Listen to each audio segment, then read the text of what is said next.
Am I the asshole for not buying my entitled mother a birthday gift after just having a baby with my fiancé? My fiancé, 25 years old, and I, 25 years old, just had a baby, 12, 16. We are both on parental leave, and money is tight. We have bills, we just had Christmas, and we have a 3-week-old baby.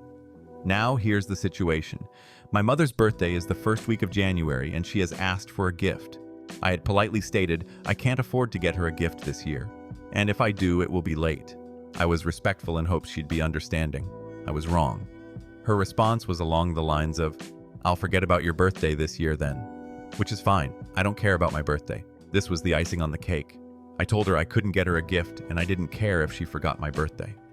In response to that, my mom started blaming my fiancé for me not getting her a gift and calling this whole conversation abuse, basically insinuating that we are neglecting her or outcasting her. For more background, ever since my fiancé got pregnant back in April 2024, my mom has tried to make the whole experience about her.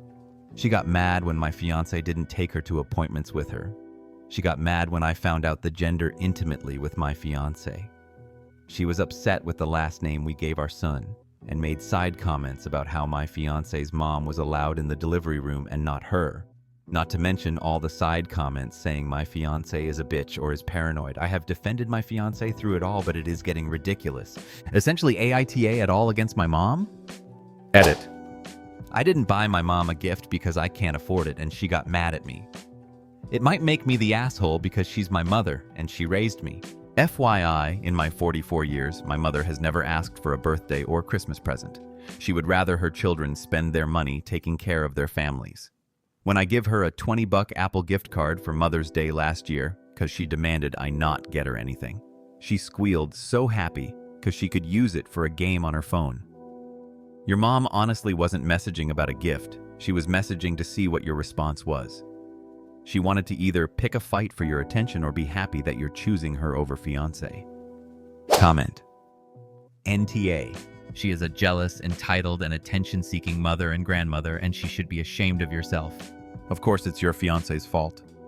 To be honest, she needs to feel consequences for her behavior. She wants to not only be so rude, insulting, and disrespectful towards your fiancé during the pregnancy, and now she wants to demand gifts and then try to guilt and manipulate you when you were honest? Then blame your fiancé again. If it were my mom, she would be put on a timeout. No contact with me, my kid, or my partner, until my mother has realized the depths of her horrid behavior, apologized truly, and changed her behavior, then she wouldn't be allowed near any of us. She doesn't get to be awful to you and your fiancé and then get to play the merry mommy and grandmother. She gets nothing. Every single time I try and talk to her, she just doesn't listen and blames me, and it's just a rinse and repeat cycle. My mother made a scene in the hospital lobby when I had my firstborn because my husband sent a picture of our newborn to his mother before she got one. I know how you feel. Up! Look up the term gray rocking and use it to deal with your mother, and it will help. NTA. Update 1. The conflict between my mother and me has been escalating. After she criticized my fiancé, I couldn't stay silent anymore. I decided to face my mother and explain clearly that I'm trying to take care of my new family, and that doesn't mean I'm neglecting her. But things only got worse. One evening, while I was sitting with my wife and baby, my mom called. At that moment, I was holding my baby in my arms, exhausted from staying up late taking care of him, but I still decided to answer the phone. She started angrily. "You don't care about me anymore, do you?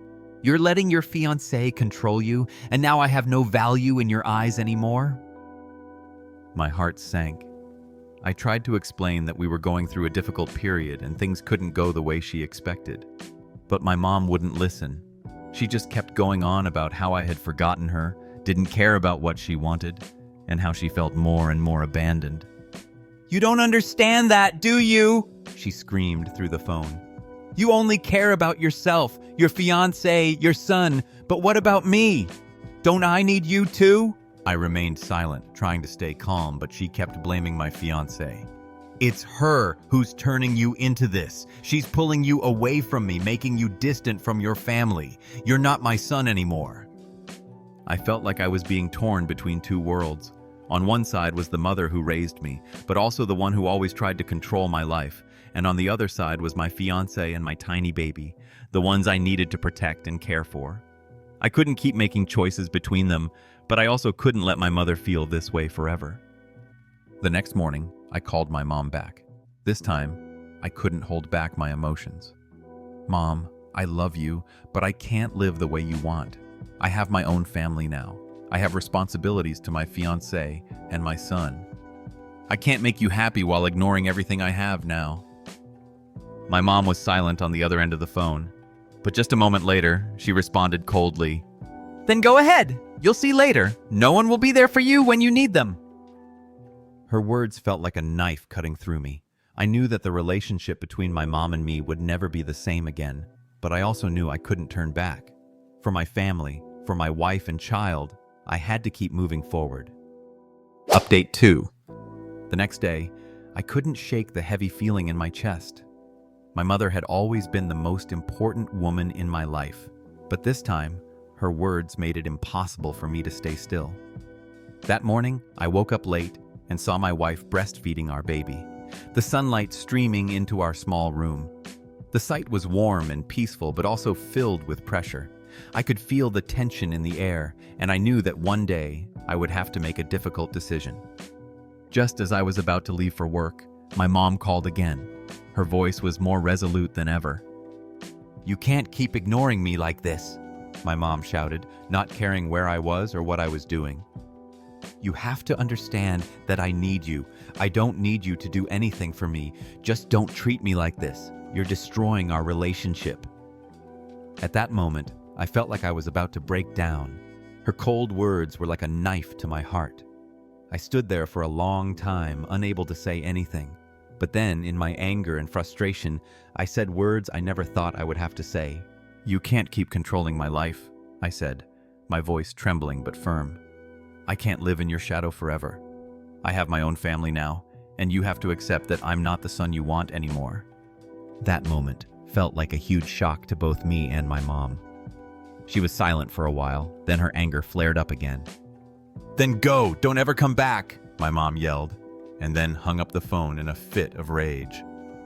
It felt like I had just lost something priceless. I stood there in disbelief, unable to believe what I had just said, but I knew I had done the right thing. However, I couldn't deny that a sense of worry still lingered in my heart. I had lost my relationship with my mother, but I couldn't let it destroy my small family. I turned back to my wife and son, holding their hands, even though my mind was in chaos. With a heavy heart, I walked into the living room, and my wife looked at me with a concerned gaze. "How do you feel?" she asked gently, but I could tell she could sense the tension in me. I sighed, sat down next to my wife, held our son in my arms, and felt like I had just been through a battle. "I don't know," I replied, "but I'm sure I can't make both of them happy.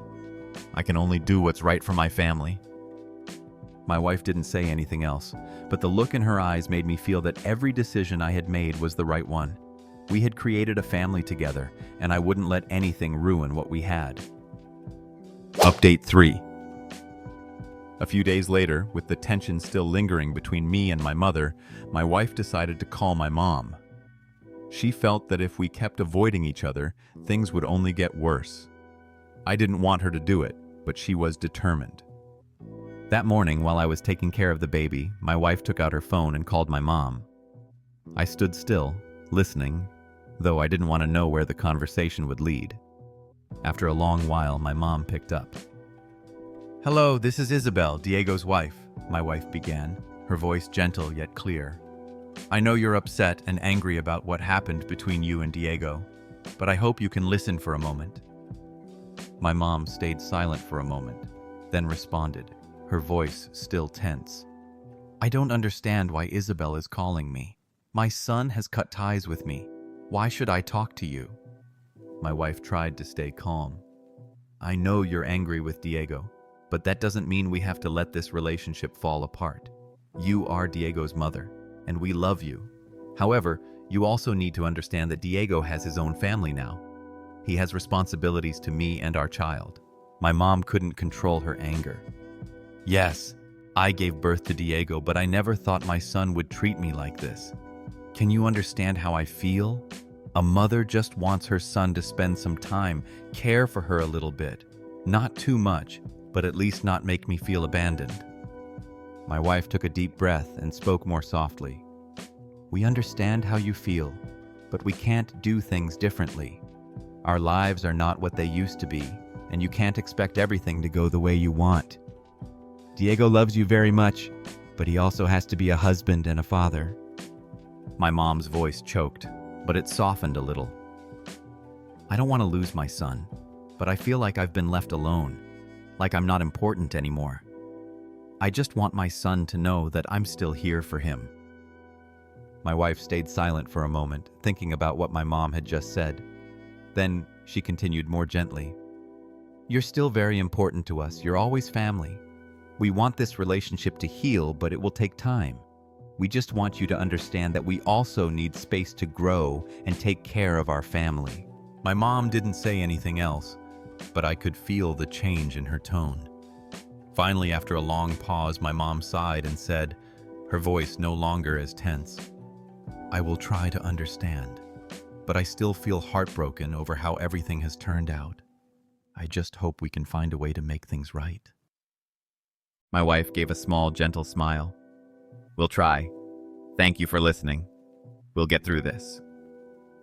The conversation ended in silence, but I felt a small glimmer of hope. Though I didn't know what would happen next, at least my wife had tried to find a way to fix this fractured relationship. Update 4. A week after the conversation between my wife and my mom, things seemed to have shifted a little. My mom didn't call or text like she used to, but she also wasn't completely silent anymore. Perhaps she was thinking about what had been said, and I could sense a slight softening in her attitude. One evening, while we were having dinner in the living room, my wife received a message from my mom. She handed the phone to me, and I read a short message. Happy birthday, Diego. I still love you. I felt a wave of relief wash over me. It wasn't a clear apology, but at least my mom had started to open up. I knew that things couldn't go back to how they were right away, but at least we were starting from a different place, one of more understanding and empathy. The next day, I took my wife and son out for lunch. A simple date, but full of love. As we sat at the cafe, my wife looked at me with a gentle gaze and said, We'll be okay, Diego. Your mom will understand, and I'll always be here for you. I smiled, held her hand, and looked into the bright eyes of our son. Our life was still full of challenges, but I felt confident that we could overcome everything, as long as we stood together, as a family. My mom, though not completely on board with the way I was living, had started to realize that love doesn't only exist in old relationships, but also in new ones, like the way I loved my wife and son. It was a long journey, but I knew that if we were patient, things would gradually settle. We couldn't change the past, but we could build the future, one step at a time. And no matter what conflicts arose, I believed that love would ultimately guide us all,